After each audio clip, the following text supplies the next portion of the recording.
ఉచ్చిడి పద్మారెడ్డి రాష్ట్రీయ స్వయం సేవక్ సంఘ్ జిల్లా సహకార్య బాధ్యతలో రాష్ట్రీయ స్వయం సేవక్ సంఘ్ ప్రారంభించబడి 100 సంవత్సరాలు పూర్తయింది.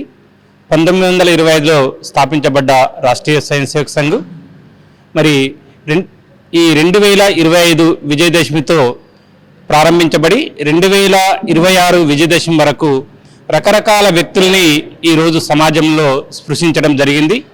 మేధావులని మరి దానికి సంబంధించినటువంటి వ్యవస్థలో భాగంగా పెద్ద పెద్ద అతిరథ మహారాజులను కూడా కలిసి రాష్ట్రీయ స్వయం సేవక్ సంఘ్ ఏం చేస్తుంది, ఎలా పనిచేస్తుందనే విషయాన్ని వివరించడం జరిగింది.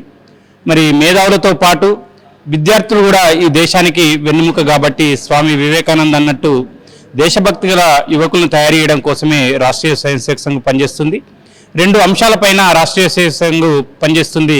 వ్యక్తి నిర్మాణం చేయడము, ప్రతి వ్యక్తిలో దేశభక్తిని పెంపొందించడము, ఆ పెంపొందించినటువంటి దేశభక్తితో ఒక నిజమైన భారతీయుడిగా సమాజంలో జీవించడం కోసం రాష్ట్రీయ స్వయం సేవక్ సంఘ్ 100 సంవత్సరాల నుంచి పనిచేస్తూ ఉంది.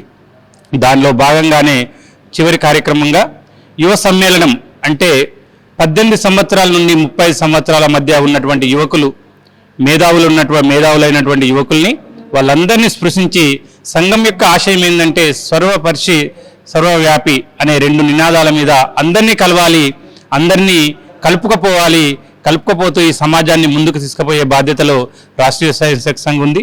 100 సంవత్సరాల్లో రాష్ట్రీయ స్వయం సేవక్ సంఘ్కు ఎవ్వరు కూడా శత్రువులు లేరు.